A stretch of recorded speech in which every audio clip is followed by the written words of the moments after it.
Blood for the Blood God, skulls for the Skull Throne. These are the words commonly used to honor Khorne, one of the 4 great chaotic powers which have plagued the Warhammer world since before the dawn of man. Known to many as Khorne, he in fact has many names: the Blood God, the Lord of Murder, Hunter of Souls, God of Battle, and Carneth to many of the northern Fell-Touched tribes. Khorne is often referred to as a god of war. However, like his other brothers within the Pantheon of Chaos, Khorne represents so much more. Honor, courage, rage, strength, and hate are all aspects of the Blood God. It is important to know that even the Chaos Gods themselves do not embody purely destructive qualities. They are in fact deities in their own right, and like many other gods who hold sway over the fate of the Warhammer world, even some of their qualities, however little they may be, are often seen as virtuous in the eyes of their followers. He is the embodiment of what a true warrior should take influence of. Honor in battle is perhaps the strongest aspect taken by his followers, where strength, not reckless destruction, is respected above all others. That is not to say that Khorne is a calm god by any stretch of the world. He is perhaps the most hateful of deities. His wrath and fury can be felt across the whole Warhammer world, for it is not just his followers that give him strength. Khorne is empowered by the actions of near enough every living thing, for Khorne cares not from whence the blood flows, only that it flows. Wherever there is war, wherever blood is spilled, be it from his followers, other warriors, or random occurrence, these directly fuel the Blood God in his rage-induced carnage. Many believe that due to this, he may not just be the current strongest Chaos God, but one of the strongest deities that hold sway over the world. Because the act of violence and bloodshed itself directly fuels Khorne, and with war being so common throughout the world, it is speculated that he may hold the title of the strongest Chaos God for the longest amount of time. Such a title always changes hands through the Great Four Brothers, as they are in a volatile position within the demonic realms of chaos. The Great Game of Chaos often sees position of strength fluctuate as a near-endless war is fought not only in the physical world, but the metaphysical realms. Khorne's domain is often seen as a place of eternal battle, a horrifying hellscape from which the Blood God watches over from his brass citadel. His domain is a vast wasteland, jagged canyons, and craters as far as the eyes can see. Out of the chaotic realms, many scholars believe this to be the most dangerous, not because of demons that lie within, but rather, like the other realms, Khorne's kingdom is tied to his very mood. While each of the Chaos Gods may twist and shape their respective realms to their own image, it is said that Khorne has a stronger representation on his emotions. The very fabric of Khorne's kingdom is tied to his mood, which, while never good, ranges between simmering rage and apocalyptic fury. When the Blood God bellows in his rage, the barren ground tremors, lakes of blood boil, and the very sky screams unholy fury. Clouds of black ash belch forth from hidden geysers, incinerating milling combatants or propelling great boulders skyward.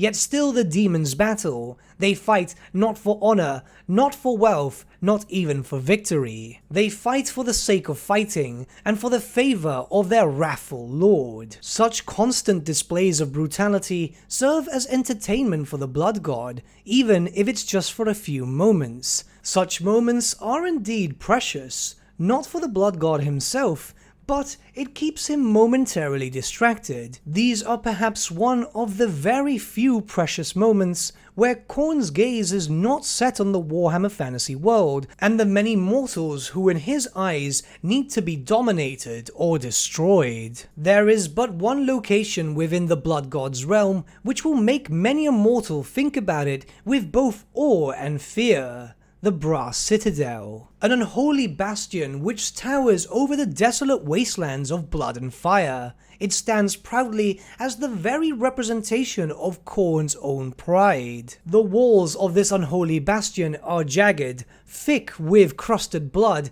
and hung with gibbets and gallows. The moat of the Brass Citadel is filled not with water, but with boiling blood of Khorne's victims. At the center of this grand citadel lies Khorne's very own keep, a mighty hall where he issues orders to his grand legions, and plots his next move against the living of the world and against his fellow chaotic brothers. The keep itself is protected by many hunters, fleshhounds of Khorne, which serve as the blood god's warhounds and skilled detectors. So strong is their sense of smell, especially when detecting magic, that the hounds act as perfect sentries, even against those who may able to cloak themselves by masterful degree. Within the keep are 8 unholy pillars, the sacred number of Khorne, standing tall and proud, keeping the hulking weight of the citadel itself from collapsing.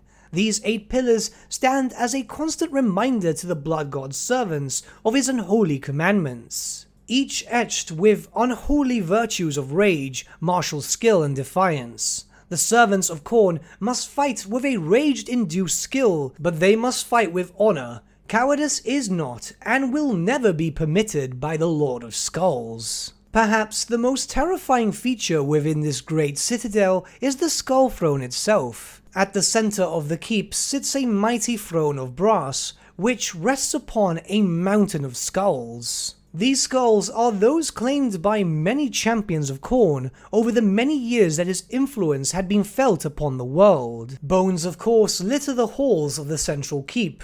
It is known that the blood god watches over his treasures with prideful arrogance. All skulls need to be claimed in his name. Of course, atop the skull throne sits Khorne himself. No true image exists of the blood god, for it is rare that any mortal have the chance to gaze upon him without feeling his tremendous wrath. Many mortals envision Khorne in different ways, but the most common representation is an image of this hulking god as a massive, towering humanoid frame with perhaps a dog-like face and eyes that burn with fury that only a powerful god may manifest. Encased in an armor of brass, empowered by his unending rage, which can deflect almost any blow, and armed with a colossal blade that many believe could shatter worlds without much effort. Tales from madmen who have claimed to have received visions directly from the realms say that on Khorne's very hands are many brass rings.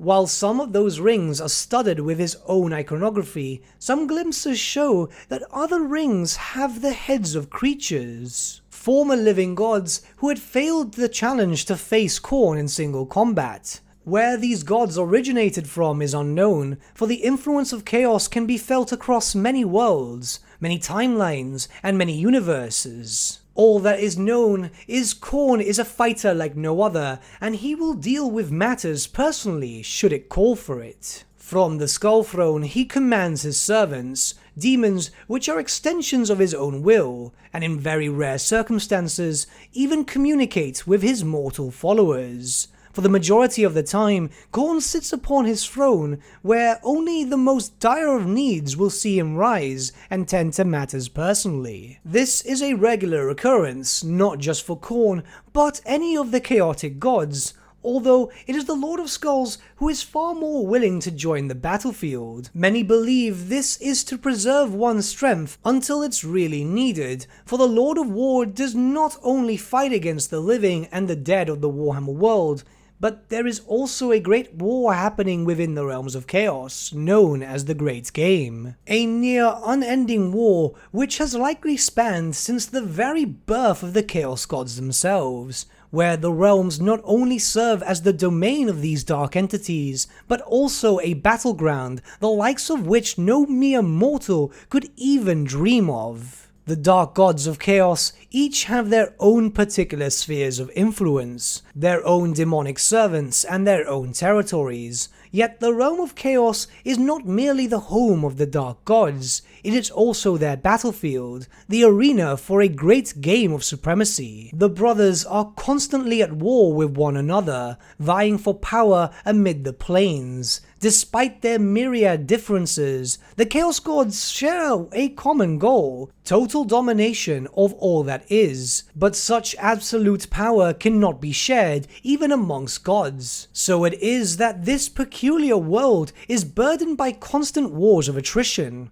Vast demonic legions swarm across crystal plains, venomous forests, bone-choked swampland, and rivers of churning gore, battling to the death to claim and counterclaim territory and the magical lifeblood that goes with it. If Khorne overruns a portion of Nurgle's festering garden, the diseased foliage swiftly decays down to nothing, leaving only ruddy wasteland. Should Tzeentch manage to wrest the territory from Khorne, crystalline structures burst from the parched firmament. Khorne's rivalry with his siblings has of course bred great animosity. While it is true that they may share common goals, it is their differences which leads to open hostilities. Their use of magic is deemed to be of the highest insult to Khorne, for the Blood God despises magic with every fiber of his being. It is the weapon of cowards who seek to fight in a dishonorable way, and this has led to his own opinions of his so-called brothers. Of Nurgle he sees a schemer, a force which is all too content to wait eons before striking if need be. Nurgle and his forces simply wait and wait for their enemies' resolves to weaken. Such acts are cowardly to Khorne. Why wait when brute strength can bring results even quicker? Why not revel in the field of battle? Of Tzeentch he sees a trickster, a simple fool whose petty magic tricks serve to amuse none but the god of magic itself. Magic is volatile and never truly performs to expectations. It is a coward's tool for the greatest of all cowards, and if Tzeentch's power were ever to wane to the point of complete weakness, then Khorne would gladly shatter his realm without question. Of Slaanesh he perhaps sees his greatest rivalry. The Prince of Pleasure stands as a deity of perversion and pain, while Khorne stands because of strength and rage. Both have been likened to each other throughout the ages, but are all too different. Slaanesh corrupts from within. The perverse nature of living is all too easy to exploit, while Khorne corrupts from the outer strength of mortals. Pain is of course dealt by Khorne and his followers, but the Blood God does not strive to cause pain. This is of course a common misconception, where the Blood God only wishes for battle, blood, and skulls. This great game, as they call it, rarely sees moments of peace. But peace between the brothers has been seen, normally with the crowning of an Everchosen, a servant of chaos chosen by all four brothers to herald their arrival upon the world. Despite Khorne's infinite and unending rage, he is far from stupid. Many believe that such an anger drowns out intelligence, but it only fuels his raw and savage brutality. Khorne and his champions are in fact great battle tacticians, knowing how to use one's true strength to the peak of its ability. Demon and mortal alike fight with fury that can be matched by no other, driven to a bloodlust only by the blessing of their patron. He has many followers, perhaps more than any of the other four brothers, while in truth he does not draw the attention of most cultists, as those are more prone to seek magical blessings and many otherworldly gifts. Khorne does attract warriors. Tribesmen of the North flock to Khorne because he embodies that which they respect the most: strength. Strength, especially for the men of the North, is essential, for there are many terrors, rival tribes, and southerners who seek to end their very way of life. It is often thought that all men have a hidden strength within them, something far more primal which may only be awoken by the corrupting powers of chaos. Because of this, Khorne, like the other chaos gods, actively seeks and listens to the prayers of potential warriors and servants.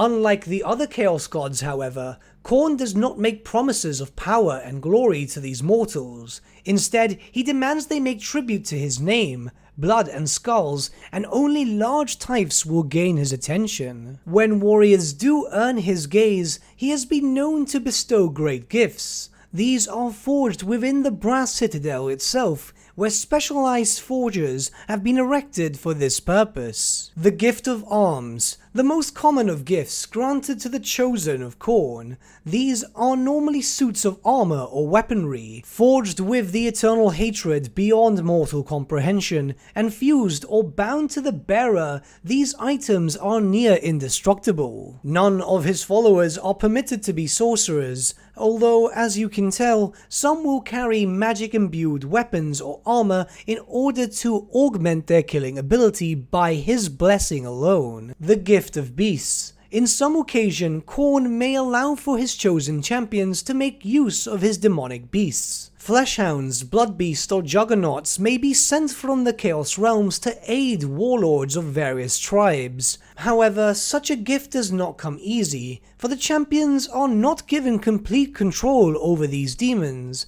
and should they not be able to tame or break the beast, then they will be considered not worthy. These beasts will then rip apart the champion for his failures, before returning to the domain of the Blood God. The gift of flesh. There may be a time where Khorne will grant a boon of his strength, most commonly in the form of mutations, where skin turns black, red, or brass, muscles swell, claws will take form, or horns may appear. It is with the gift of flesh where mortals now begin to take a new form. Many consider this a great honor, the first step onto the path of demonhood. This is also commonly seen as the Mark of Khorne.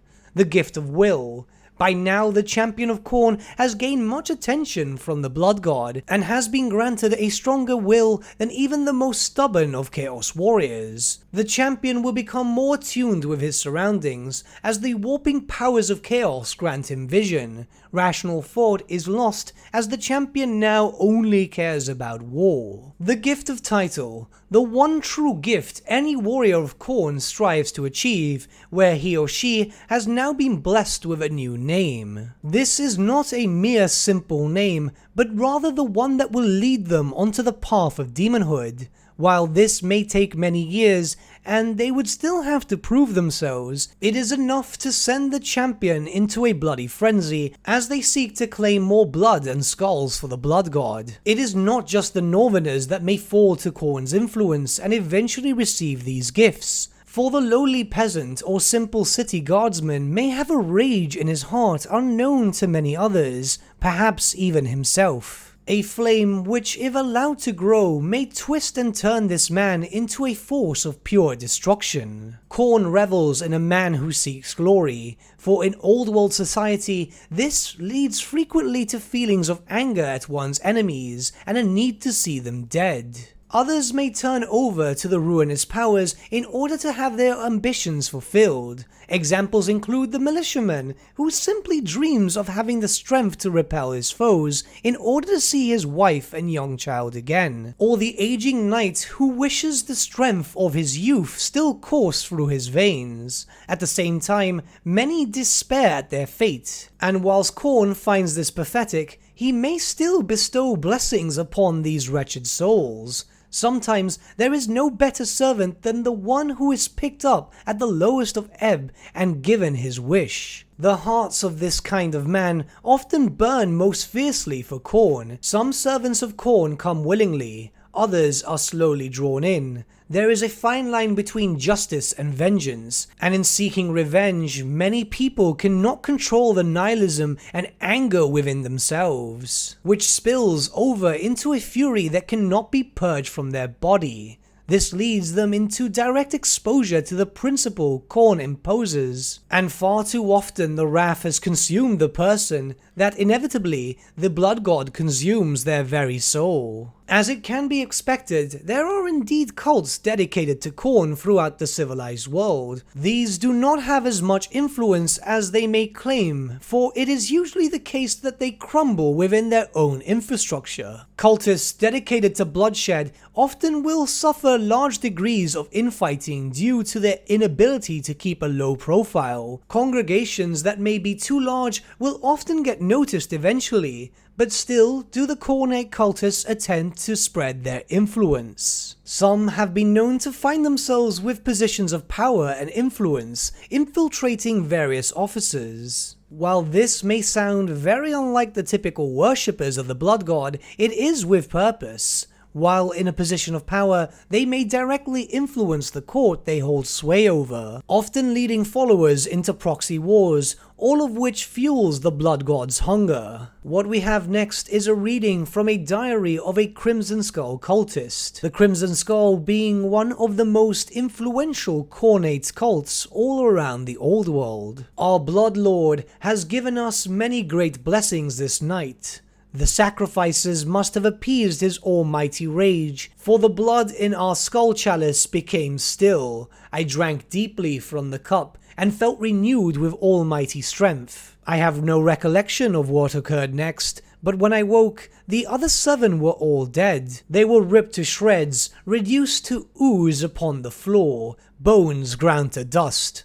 What an almighty power has my Lord gifted to me. There is still blood left in this sacred vessel. Tonight I shall sip once more, and let the great wrath of Khorne descend upon this city. I will sacrifice myself and all others who try to oppose me. Blood for the Blood God, skulls for the throne of Khorne. You may think that these blessings may only be bestowed upon human servants, but you might be interested to know that Khorne views the Beastmen in a much more different light than the other Chaos Brothers do. He sees their primal fury and rampant destruction as a source of entertainment, and because of that, Khorne has often bestowed great blessings upon the cloven beasts. While it is truly unknown if any of these beastmen have ever ascended to demonhood under the name of Khorne, it is known that they have received many of the great gifts that we have spoken about before, where some of the cloven champions may even wield weapons crafted specifically in the Blood God's forges. The less subtle approach to the beastmen's way of life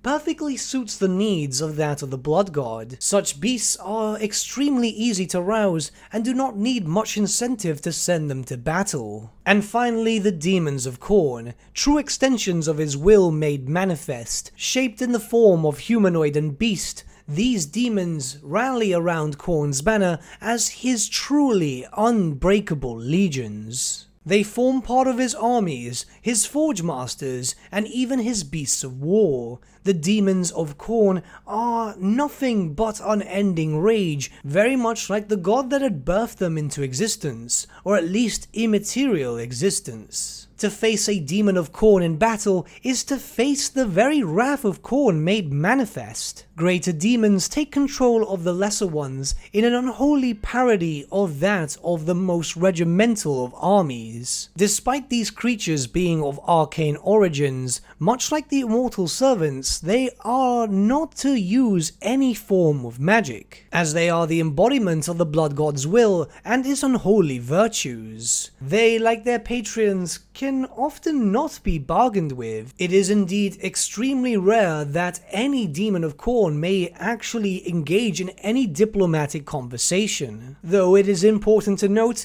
that Demons of Khorne will still fight with honor and martial prowess. They will not engage in any dishonorable conduct on the battlefield, even if the battle is lost and they find themselves fearful of the wrath of their god. Better to be slain in the material realm and banished back to the realms of chaos, where they could at least undertake the trials of Khorne to be forgiven, than to dishonor themselves and their patron father and be erased from existence, or even worse, suffer a punishment known as being transformed into a soul grinder until they can prove themselves once again. It is speculated that the Demons of Khorne themselves, or at least the higher echelons, are sentient and are not directly controlled by their creator. This is likened to the fact that the armies of Khorne normally focus around very regimental warfare. But it is unknown how sentient these demons could in fact be, and how much freedom the demons of Khorne have when compared to the demons of the other gods.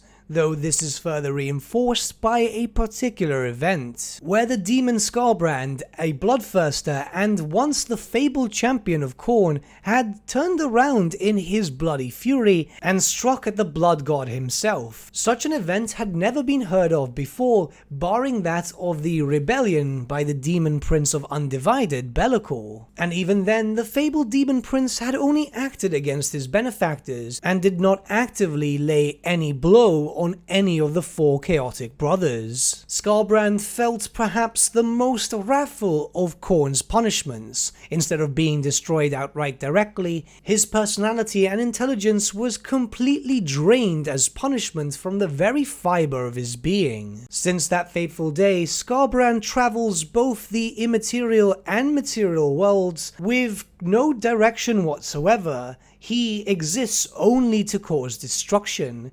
And because of that, Khorne still views him as a valuable asset, despite the fact that he had angered him so. With that, we have discussed Khorne's influence within the fantasy universe, a god which only seeks destruction and dominion over anything that exists. Before we end this tale, however, let us read over an account transcribed from an Ostland sergeant in the year 2517 of the Imperial calendar, when a Khornite raiding party from the north came to Ostland to claim some skulls in the name of their god. And then those sails appeared on the horizon, white but dripping with the bloody symbols of their foul gods. And then came back the black wood of the boats, dragged through the froth by the tireless, muscled arms pulling on 100 oars. I rang the warning bell from my lookout, and me lads formed up, each one sweating at the arrival of these beasts. The crossbowmen loosed bolt after bolt,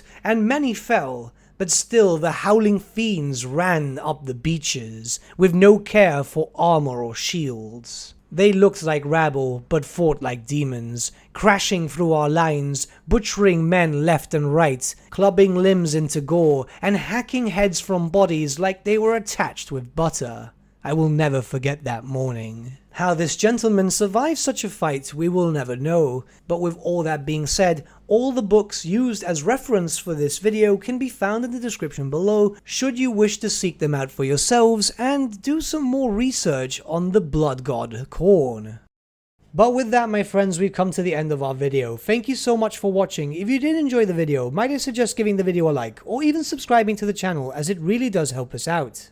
In the description section below are various links to different social media platforms such as Facebook, Instagram, and Discord. Also in the description section is an affiliate link with Element Games where you could buy loads of hobby-based products, not just Warhammer, for 10 to 25% off. Making a purchase using that link and also our special code, which is also in the description, supports the channel at no extra cost to you, which we think is rather cool. A big thank you to our patrons. Your support means the world to us. It's amazing that people want to help a small channel like us grow and get to a higher level of content. A big thank you to Gibraltar LUSC, Ryan Bertsche, Andrew Prince, and Okro for subscribing to us at our Fane level. You guys are super cool. And a big thank you to Edward Yule, VS Vasan, Aaron Whitman, and Shaggy for subscribing to us at our King level. Honestly, we can't thank you all enough. And lastly, a big thank you to all of you for liking, sharing, and commenting on these videos. Honestly, it's because of you guys that the channel's been growing at such a great pace lately, so we can't thank you all enough. But with that, my friends, thank you so much for watching once again, and we shall see you all again very, very soon.